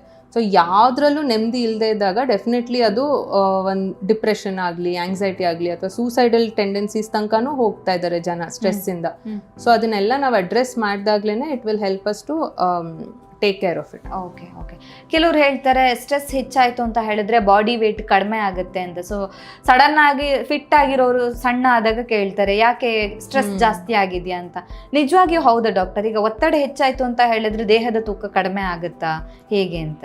ಒಂದೊಂದು ಕಂಡೀಷನ್ಸ್ ಅಲ್ಲಿ ಆಗೋ ಸಾಧ್ಯತೆ ಇರುತ್ತೆ, ಎಲ್ಲಾರ್ಗೂ ಆಗಲ್ಲ. ಒಬ್ಬೊಬ್ರು ತೂಕ ಜಾಸ್ತಿನೂ ಆಗ್ತಾರೆ, ಒಬ್ಬೊಬ್ರು ತೂಕ ಕಡಿಮೆನೂ ಆಗ್ತಾರೆ. ಎರಡು ಎಕ್ಸ್ಟ್ರೀಮ್ ಕಂಡೀಷನ್ ಆಗುತ್ತೆ. ಸೊ ಸ್ಟ್ರೆಸ್ ಬೇಸಿಕ್ಲಿ ಏನಾಗುತ್ತೆ, ನಮ್ಮ ಇಂಟರ್ನಲ್ ಹಾರ್ಮೋನಲ್ ಇಂಬ್ಯಾಲೆನ್ಸ್ನ ಸ್ಟಾರ್ಟ್ ಮಾಡುತ್ತೆ. ಸೊ ಥೈರಾಯ್ಡ್ ಇಶ್ಯೂಸ್ ಆಗಿರ್ಬೋದು, ಅಥವಾ ಊಟ ಮಾಡೋಕ್ಕೆ ಇಂಟ್ರೆಸ್ಟ್ ಇಲ್ಲದೆ ಇರ್ಬೋದು, ಏನಕ್ಕೂ ಇಂಟ್ರೆಸ್ಟ್ ಇಲ್ಲದೆ ಇದ್ದಾಗ ಯಾಕಪ್ಪ ಈ ಜೀವನ ಅಂತಾನೆ ಅನ್ಸಕ್ ಸ್ಟಾರ್ಟ್ ಆಗುತ್ತೆ. ಸೊ ಅವಾಗ ಏನಕ್ಕೂ ಇಂಟ್ರೆಸ್ಟ್ ಇಲ್ಲದೆ ಇದ್ದಾಗ, ತಿನ್ನಕ್ಕೂ ಇಂಟ್ರೆಸ್ಟ್ ಇಲ್ಲದೆ ಇದ್ದಾಗ ಆಟೋಮ್ಯಾಟಿಕ್ ಆಗಿ ತೂಕ ಕಡಿಮೆ ಆಗೋದು, ಲೈಫ್ ಮೇಲೆ ಇಂಟ್ರೆಸ್ಟ್ ಕಡಿಮೆ ಆಗೋದು, ಅದೆಲ್ಲ ಸ್ಟಾರ್ಟ್ ಆಗಿ ಜನಕ್ಕೆ ಆ ಥರ ಅನಿಸುತ್ತೆ. ಸೊ ಇಟ್ ಕ್ಯಾನ್ ಬಿ ಆ ಕಡೆನೂ ತೂಕ ಜಾಸ್ತಿನೂ ಆಗ್ಬೋದು, ಯಾಕಂದರೆ ಸ್ಟ್ರೆಸ್ಸಿಂದ ತುಂಬ ಹಾರ್ಮೋನಲ್ ಇಶ್ಯೂಸ್ ಆಗಿ ಅದು ಬಿಲ್ಡಪ್ ಆಗ್ಬೋದು. ಇಲ್ಲಾಂದರೆ ಈ ಎಕ್ಸ್ಟ್ರೀಮ್ಗೂ ಹೋಗ್ಬೋದು, ಕಂಪ್ಲೀಟ್ ವೇಟ್ ಲಾಸ್ ಆಗುತ್ತೆ. ಓಕೆ, ಸೊ ಹಾಗಿದ್ರೆ ಸಣ್ಣ ಸಣ್ಣ ವಿಚಾರಕ್ಕೂ ಟೆನ್ಷನ್ ಮಾಡ್ಕೊಳ್ಳೋ ಅಂಥದ್ದು, ಕೋಪ ಮಾಡ್ಕೊಳ್ಳೋ ಅಂಥದ್ದು, ಅದು ಕೂಡ ಸ್ಟ್ರೆಸ್ಸಿನ ಒಂದು ಸಿಂಪ್ಟಮೇ ಆಗಿರುತ್ತಾ, ಹೇಗೆ ಅಂತ? ಆಗುತ್ತೆ. ಸೊ ಅದೊಂದೇ ಕಾರಣ ಸ್ಟ್ರೆಸ್ಸಿಂದ ಅಂತ ಹೇಳೋದಕ್ಕಾಗಲ್ಲ. ಬಟ್ ಅಲಾಂಗ್ ವಿತ್ ಈ ಥರ ಸಣ್ಣ ಸಣ್ಣ ಪುಟ್ಟ ವಿಷಯಗಳಿಗೂ ತೀರಾ ರಿಯಾಕ್ಟ್ ಮಾಡೋದು ಮುಂಚೆ ನಾರ್ಮಲ್ ಆಗಿರ್ತಾ ಇದ್ರು. ಬಟ್ ಇವಾಗಿನ ಕಾಲದಲ್ಲಿ ತುಂಬ ಸ್ಟ್ರೆಸ್ ಆದಾಗ ತುಂಬ ಜಾಸ್ತಿ ರಿಯಾಕ್ಟ್ ಮಾಡೋದು, ತುಂಬ ಯುನೋ ಮನೆಗಳಲ್ಲಿರೋ ವಸ್ತುಗಳನ್ನ ಬಿಸಾಕೋದು, ಆ ಥರ ಎಲ್ಲ ಆದಾಗ ಡೆಫಿನೆಟ್ಲಿ ಅದು ಒಂದು ಇಂಡಿಕೇಶನ್ ದಟ್ ಮೆಂಟಲ್ ಸ್ಟೇಟು ಸರಿಗಿಲ್ಲ, ಏನೋ ಒಂದು ಆಗಿದೆ, ಸ್ಟ್ರೆಸ್ ಆಗಿರ್ಬೋದು. ಸೊ ಟ್ರೀಟ್ಮೆಂಟ್ ತಗೊಳ್ಳೋಣ ಅಂತ ಅದೊಂದು ಇಂಡಿಕೇಶನ್. ಓಕೆ, ಸೊ ಹಣ, ಕೆಲಸ, ಸಂಬಂಧ ಈ ಮೂರರಲ್ಲಿ ಹೆಚ್ಚು ಯಾವುದು ಸ್ಟ್ರೆಸ್ ಕೊಡುತ್ತೆ? ಸೊ ಯಾವಾಗಲೂ ಒಂದೇ ಕಂಡೀಷನ್ ಅಂತ ಹೇಳೋದಕ್ಕಾಗಲ್ಲ. ಯಾಕಂದರೆ ಯಾವಾಗ್ಲೂ ಹಣದ ವಿಷಯವಾಗಲಿ, ಅಥವಾ ಫಿಸಿಕಲ್ ಕಂಡೀಷನ್ಸ್ ಆಗಲಿ, ಕೆಲಸದ ಕಂಡೀಷನ್ಸ್ ಆಗಲಿ, ಫ್ಯಾಮಿಲಿ ಕಂಡೀಷನ್ಸ್ ಆಗಲಿ, ಯಾವಾಗಲೂ ಅದು ಒಂದು ಕಾಂಬಿನೇಷನಿಂದ ಸ್ಟ್ರೆಸ್ ಎಫೆಕ್ಟ್ ಆಗ್ತಾ ಹೋಗುತ್ತೆ. ಬಟ್ ಇವಾಗಿನ ನಾವು ನೋಡ್ತಾ ಇರೋ ಈ ರೀಸೆಂಟ್ ಟೈಮ್ಸಿಂದ ಈ ಎ ಐ ಬಂದಿರೋದ್ರಿಂದ ಕೆಲ್ಸದ ಮೇಲೆ ತುಂಬ ಜನ ಎಫೆಕ್ಟ್ ಆಗ್ತಾ ಇದ್ದಾರೆ. ಯಾಕಂದರೆ ಜಾಬ್ ಸೆಕ್ಯೂರಿಟಿ ಇರ್ತಾ ಇರಲ್ಲ, ಇವಾಗ ಇರೋ ಜಾಬು ನಾಳೆ ಇರಲ್ಲ ಬಿಕಾಸ್ ಆಫ್ AI. ಆಮೇಲೆ ಕಾಂಪಿಟೇಷನ್ ತುಂಬ ಇದೆ, ಅವ್ರ ಪ್ರಮೋಷನ್ ಸಿಗ್ತಾ ಇದೆ, ನನಗೆ ಪ್ರಮೋಷನ್ ಸಿಗ್ತಾ ಇಲ್ಲ. ಎಸ್ಪೆಷಲಿ ಈ ಟೈಮಲ್ಲಿ ಅಪ್ರೇಸಲ್ ಸೀಸನ್ ಎಲ್ಲ ಇರುತ್ತೆ. ಸೊ ಲಾಟ್ ಆಫ್ ಪೇಷನ್ಸ್ ಅದರಿಂದಾನೇ ವರ್ಕ್ ಸ್ಟ್ರೆಸ್ ಇಂದಾನೆ ಮೇನ್ ಆಗಿ ಬರ್ತಾ ಇದ್ದಾರೆ. So when work stress affect ಆದಾಗ ರಿಲೇಶನ್ಶಿಪ್ ಸ್ಟ್ರೆಸ್ ಅಫೆಕ್ಟ್ ಆಗ್ತಾ ಇದೆ. ಯಾಕಂದ್ರೆ ಕೆಲಸದಲ್ಲಿ ಇಷ್ಟೊಂದು ತೊಂದರೆ ಆಗ್ತಾ ಇರ್ಬೇಕಾದ್ರೆ ಮನೇಲಿ ಅಯ್ಯೋ ನನ್ನ ಮಾತಾಡ್ಸ್ಬೇಡ ಬಿಡು ಪರವಾಗಿಲ್ಲ ನಾನು ಒಬ್ಳೆ ಕೂತ್ಕೋತೀನಿ ಅಂತ ಆ ಥರ ಬಂದಾಗ ಫ್ಯಾಮಿಲಿ ಲೈಫು ಎಫೆಕ್ಟ್ ಆಗ್ತಾ ಹೋಗುತ್ತೆ. So it is always a combination of everything. Okay, but ಈ ಟೈಮಲ್ಲಿ ಸ್ವಲ್ಪ AI ಇಂದ ಇನ್ನೂ ವರ್ಕ್ ಇಶ್ಯೂಸ್ ಜಾಸ್ತಿ ಆಗಿದೆ. Okay okay. ಸೊ ಈ ಒಂಟಿತನ ಹಾಗೇನೆ ಒತ್ತಡ, ಸೊ ಸ್ಟ್ರೆಸ್, ಅದರ ಜೊತೆಗೆ ಲೋನ್ಲಿನೆಸ್, ಹೇಗೆ ಕನೆಕ್ಷನ್ಸ್ ಏನಾದರೂ ಇದೆಯಾ? ಅಂದರೆ ಜಾಸ್ತಿ ಸ್ಟ್ರೆಸ್ ಆದಾಗ ಅಯ್ಯೋ ನಂಗೆ ಯಾರೂ ಬೇಡ, ನಾನು ಒಬ್ಬಳೇ ಇರ್ತೀನಿ ಅಥವಾ ಒಬ್ಬನೇ ಇರ್ತೀನಿ, ಅಥವಾ ನನಗೆ ಯಾರೂ ಇಲ್ಲಪ್ಪ, ನನ್ನ ಕಂಡೀಷನ್ನ ಯಾರೂ ಅರ್ಥ ಮಾಡ್ಕೋತಿಲ್ಲ, ನಾನು ಒಬ್ಬಂಟಿ ಆಗಿದ್ದೀನಿ ಅನ್ನೋ ಥರ ಫೀಲ್ ಬರೋ ಅಂಥದ್ದು ಕಾಮನ್ ಆಗಿರುತ್ತಾ ಅಂತ? ಹಾಂ, ಡೆಫಿನೆಟ್ಲಿ ಕಾಮನ್ ಆಗಿರುತ್ತೆ. ಸೊ ನಾವೇನು ಅರ್ಥ ಮಾಡ್ಕೋಬೇಕು ಅಂತಂದರೆ ವಿ ಆರ್ ಹ್ಯೂಮನ್ ಬೀಯಿಂಗ್ಸ್ ಅಲ್ಲ, ಹ್ಯೂಮನ್ ಬೀಯಿಂಗ್ಸ್ಗೆ ಸೋಷಲ್ ಕನೆಕ್ಷನ್ ಭಾಳ ಮುಖ್ಯ. ಸೊ ಬೇರೆಯವ್ರ ಜೊತೆ ಕನೆಕ್ಟ್ ಮಾಡೋದಾಗಲಿ, ಫ್ಯಾಮಿಲಿ ಜೊತೆ ಹೇಳ್ಕೊಳ್ಳೋದಾಗಲಿ, ಫ್ರೆಂಡ್ಸ್ ಜೊತೆ ಹೇಳ್ಕೊಳ್ಳೋದಕ್ಕಾಗಲಿ ಇಷ್ಟಪಡ್ತೀವಿ. ಬಟ್ ಸ್ಟ್ರೆಸ್ ಆದಾಗ ಯಾರೂ ಬೇಡ, ಬೇರೆಯವ್ರು ನಾವು ಹೇಳ್ಕೊಳ್ಳೋದನ್ನ ಅರ್ಥ ಮಾಡ್ಕೊಳ್ತಾ ಇಲ್ಲ, ಯಾಕಪ್ಪ ಹೇಳ್ಕೊಳ್ಳೋದು, ಅವ್ರು ಆಮೇಲೆ ನಮ್ಮ ಬಗ್ಗೆ ಏನೋ ಅನ್ಕೋತಾರೆ ಅಂತ ಎಲ್ಲ ಯೋಚನೆ ಬಂದಾಗ ಸೋಷಲ್ ಐಸೋಲೇಷನ್ ಅಂತ they prefer to be alone. So ಆ ಲೋನ್ಲಿನೆಸ್ಸು ಮತ್ತೆ ಇನ್ನೂ ಜಾಸ್ತಿ ಮಾಡುತ್ತೆ. So it's like a cycle, ಒಂದಿಂದ ಒಂದು ಆಗುತ್ತೆ. ಸಪೋಸ್ ಸ್ಟ್ರೆಸ್ಸಿಂದ ಲೋನ್ಲಿ ಆಗಿರ್ತಾರೆ, ಮತ್ತೆ ಆ ಲೋನ್ಲಿ ನನ್ಗೆ ಯಾರೂ ಇಲ್ಲ, ನನ್ನ ಪ್ರಾಬ್ಲಮ್ಸ್ನ ಯಾರೂ ಕೇಳ್ತಾ ಇಲ್ಲ ಅಂತ ಮತ್ತೆ ಸ್ಟ್ರೆಸ್ನ ಇನ್ಕ್ರೀಸ್ ಮಾಡ್ತಾ ಹೋಗುತ್ತೆ. ಓಕೆ. ಸೊ ನಾನು ಆಗಲೇ ಒಂದು ಪ್ರಶ್ನೆ ಕೇಳಿದೆ ಡಾಕ್ಟರ್, ಈಗ ಹಣ, ಕೆಲಸ, ಸಂಬಂಧ ಈ ಮೂರರಲ್ಲಿ ಯಾವುದು ಹೆಚ್ಚು ಸ್ಟ್ರೆಸ್ ಕೊಡುತ್ತೆ ಅಂತ. ಸೊ ಕೆಲವರಿಗೆ ಹಣ ಮಾಡಬೇಕು ಅಥವಾ ನಾನು ಒಂದು ಕೆಲಸ ಅದರಲ್ಲಿ ಏನಾದರೂ ಒಂದು ಪ್ರಮೋಷನ್ ತಗೋಬೇಕು ಅನ್ನೋದೊಂದು ಇರುತ್ತೆ. ಇನ್ನು ಕೆಲವರಿಗೆ ಇದು ಯಾವುದು ಬೇಡಪ್ಪ, ನನಗೆ ನನ್ನ ಹೆಂಡತಿ ಜೊತೆ ಅಥವಾ ನನಗೆ ನನ್ನ ಮಕ್ಕಳ ಜೊತೆ, ನನ್ನ ಗಂಡನ ಜೊತೆ ಒಂದು ಒಳ್ಳೆ ಕನೆಕ್ಷನ್ಸ್ ಇರಬೇಕು. ಸೊ ಫ್ಯಾಮಿಲಿಯಲ್ಲೂ ಕೂಡ ಪ್ರಾಬ್ಲಮ್ ಆಗುತ್ತೆ. ಸೊ ಆ ಸ್ಟ್ರೆಸ್ಸು ಮತ್ತು ವರ್ಕ್ ಸ್ಟ್ರೆಸ್ಸು ಎರಡು ಡಿಫ್ರೆಂಟ್ ಆಗಿರುತ್ತೆ ಹೇಗೆ ಅಂತ? ಲೈಕ್ ಸ್ಟ್ರೆಸ್ ಅಂತ ಹೇಳಿದಾಗ ಅದು ಇಂಡಿವಿಜುವಲಿ ಒಬ್ರಿಗೆ ಡಿಫ್ರೆಂಟ್ ಆಗಿರುತ್ತೆ. ಬಟ್ ಈಗ ಫ್ಯಾಮಿಲಿಯಲ್ಲಿ ಅಂತ ಬಂದಾಗ, ಈಗ ಸಂಬಂಧಗಳಲ್ಲಿ ಉಂಟಾಗುವಂಥ ಸ್ಟ್ರೆಸ್ ಏನಿರುತ್ತೆ ಅದು ಕೂಡ ಸೇಮ್ ಸ್ಟ್ರೆಸ್ಸೇ ಆಗಿರುತ್ತೆ. ಸೊ ಅದನ್ನ ಹೇಗೆ ನಿಭಾಯಿಸಬೇಕಾಗತ್ತೆ? ನಿಮ್ಮ ಕಡೆಯಿಂದ ಏನಾದರೂ ಸಲಹೆಗಳಿದೆಯಾ ಅಂತ? ಸ್ಟ್ರೆಸ್ ಅನ್ನೋದು ಸಿಮಿಲರ್ ಸಿಂಪ್ಟಮ್ಸ್ ಇರುತ್ತೆ. ಮೇಯ್ನಾಗಿ ನಿದ್ದೆ, ನಾನು ಮುಂಚೆ ಹೇಳ್ದಂಗೆ ನಿದ್ದೆ ಎಫೆಕ್ಟ್ ಆಗೋದು, ಎಮೋಷ್ನಲ್ ಆಗಿ ಡಿಸ್ಟರ್ಬ್ ಆಗೋದು ಅದೆಲ್ಲ. ಬಟ್ ಫ್ಯಾಮಿಲಿ ಲೈಫಿಗೆ ನಾವು ಫೋಕಸ್ ಮಾಡಬೇಕು ಅಂತ ಇದ್ದರೆ ಹೆಲ್ತಿ ಬೌಂಡ್ರೀಸ್ನ ಕ್ರಿಯೇಟ್ ಮಾಡಬೇಕು. ಯಾಕಂದರೆ ಇವಾಗಿನ ಕಾಲದಲ್ಲಿ ಟೆಕ್ನಾಲಜಿಯಿಂದ we are not able to switch off. ನೋಟಿಫಿಕೇಶನ್ಸ್ನ ಸ್ಟಾಪ್ ಮಾಡೋದಕ್ಕಾಗಲ್ಲ, ಯಾವಾಗಲೂ ನಾವು ಆನ್ಸರ್ ಮಾಡ್ತಾ ಇರ್ತೀವಿ ಫೋನ್ನ, ಯಾಕಾದ್ರೂ ಮೇಲ್ ಬರುತ್ತೋ ಅಂತ ಅನ್ಸ್ಬಿಡುತ್ತೆ. Exactly, calls, mails. ಮುಂಚಿನ ಕಾಲದಲ್ಲಿ ಒಂದು ಟೆಲಿಫೋನ್ ಇತ್ತು ಅಷ್ಟೇ, ಅದೊಂದೇ ಇದ್ದಿದ್ದು. ಬಟ್ ಇವಾಗ ಫೋನ್ ಯಾವಾಗಲೂ ಇನ್ಫಾರ್ಮೇಷನ್ ಓವರ್ಲೋಡ್ ಆಗಿರೋದ್ರಿಂದ we should be able to differentiate. So ಮನೆಯಿಂದ ಕೆಲಸದಿಂದ ಬರ್ತಿದ್ದಂಗೆ ಮನೇಲಿ ವರ್ಕ್ ನೋಟಿಫಿಕೇಶನ್ಸ್ನ ಸ್ವಿಚ್ ಆಫ್ ಮಾಡ್ಕೊಳ್ಳೋದಾಗಲಿ, ಕಾಲ್ಸ್ನ ರಿಸೀವ್ ಮಾಡ್ಕೊಳ್ಳೋದೇದಾಗಲಿ, ಆಮೇಲೆ ಕಂಪ್ಲೀಟಾಗಿ ನಮ್ಗೆ ಯಾವಾಗ ಲಿಮಿಟ್ಗಿಂತ ಜಾಸ್ತಿ ನಾವು ಮಾಡೋಕ್ಕಾಗದೇ ಇರ್ತೀವೋ ಆವಾಗ ನೋ ಅಂತ ಹೇಳೋದಾಗಲಿ, ಅದನ್ನು ನಾವು ಪ್ರಾಕ್ಟೀಸ್ ಮಾಡ್ತಾ ಹೋಗಬೇಕು. ಅವಾಗ will be able to focus on personal life and separately on work life. ಇಲ್ಲಾಂದರೆ ಎರಡು ಮಿಕ್ಸ್ ಆಗಿ ಅಲ್ಲೂ ಫೋಕಸ್ ಮಾಡೋಕ್ಕಾಗಲ್ಲ, ಇಲ್ಲೂ ಫೋಕಸ್ ಮಾಡೋಕ್ಕಾಗಲ್ಲ, and it will increase a lot of burden. ಅದಕ್ಕೆ ತುಂಬ ಜನ ಹೇಳ್ತಾರೆ, ಮನೆ ವಿಷಯನ ಆಫೀಸಿಗೆ ತರಬೇಡ, ಆಫೀಸ್ ವಿಷಯನ ಮನೆಗೆ ತರಬೇಡ. ಸೊ ಪರ್ಸನಲ್ ಲೈಫೇ ಬೇರೆ, ಪ್ರೊಫೆಷನಲ್ ಲೈಫೇ ಬೇರೆ. ಸೊ ಅದು ಎರಡನ್ನೂ ಕೂಡ ಸಪ್ರೇಟ್ ಆಗಿ ಇಟ್ಟಷ್ಟು ನಮಗೆ ನೆಮ್ಮದಿ ಸ್ವಲ್ಪ ಜಾಸ್ತಿನೇ ಸಿಗುತ್ತೆ ಅಂತ ಹೇಳ್ತಾರೆ ಡಾಕ್ಟರ್. ಹಾಗಿದ್ರೆ ಈಗ ನಮಗೆ ಫಿಸಿಕಲಿ ರೆಸ್ಟ್ ಬೇಕು ಅಥವಾ ನಿದ್ದೆ ಬೇಕು, ಬಾಡಿಗೆ ರೆಸ್ಟ್ ಬೇಕು ಅನ್ನೋಂಥದ್ದು ಕಾಮನ್ ಆಗಿ ಎಲ್ರಿಗೂ ಗೊತ್ತಿರುವಂಥದ್ದು, ಅದನ್ನು ಫಾಲೋ ಮಾಡ್ತಾರೆ ಕೂಡ. ಆದರೆ ನಮ್ಮ ಮೈಂಡಿಗೂ ರೆಸ್ಟ್ ಬೇಕು ಅನ್ನುವಂಥದ್ರ ಬಗ್ಗೆ ತುಂಬ ಜನ ಯೋಚನೆ ಮಾಡೋದಿಲ್ಲ. ಸೊ ನಮ್ಮ ದೇಹಕ್ಕೆ ಅದರ ಜೊತೆಗೆ ಮನಸ್ಸಿಗೂ ಕೂಡ ಯಾಕೆ ರೆಸ್ಟ್ ಬೇಕಾಗುತ್ತೆ, ಇದ್ರ ಬಗ್ಗೆ ತಿಳಿಸ್ಕೊಡಿ. ಡೆಫಿನೆಟ್ಲಿ. ಸೊ ಫಿಸಿಕಲ್ ಹೆಲ್ತ್ ನಮ್ಗೆ ಗೊತ್ತಿರೋ ಹಂಗೆ ರೆಸ್ಟ್ ತಗೊಳ್ಳಿ, ರಿಲ್ಯಾಕ್ಸ್ ಮಾಡಿ, ವೆಕೇಷನ್ಗೆ ಹೋಗಿ ಅಂತೆಲ್ಲ ಹೇಳ್ತಾರೆ. ಬಟ್ ಅದೇ ಟೈಮಲ್ಲಿ ನಮ್ಮ ಮೈಂಡೂ it is the most important organ of our body ಅಲ್ಲ. ಸೊ ಅದಕ್ಕೂ ರೆಸ್ಟ್ ಬೇಕು. ಯಾಕಂದರೆ ನಾವು ರಿಲ್ಯಾಕ್ಸ್ ಮಾಡಬೇಕಾದ್ರೂ ನಮ್ಮ ಮೈಂಡು ಕಾನ್ಸ್ಟೆಂಟ್ ಆಗಿ ಡಿಸಿಷನ್ಸ್ ಮಾಡ್ತಾ ಇರುತ್ತೆ, ಫ್ಯೂಚರ್ ಬಗ್ಗೆ ಯೋಚನೆ ಮಾಡ್ತಾ ಇರುತ್ತೆ, ಅಥವಾ ಈ ಸಿಚುವೇಶನ್ ನಾವು ಹೇಗೆ ಎಮೋಷ್ನಲ್ ಆಗಿ ಹ್ಯಾಂಡಲ್ ಮಾಡಬೇಕು ಅಂತ ಇರುತ್ತೆ. ನಾವು ಸುಮ್ಮನೆ ರಿಲ್ಯಾಕ್ಸ್ ಆಗಬೇಕಾದ್ರೂ ನಾಳೆ ಏನು ಮಾಡಬೇಕು, ನಾಳೆ ಹೇಗೆ ರಿಯಾಕ್ಟ್ ಮಾಡಬೇಕು, ಏನು ಪ್ಲ್ಯಾನ್ಸ್ ಇದೆ ಅಂತ we are always thinking.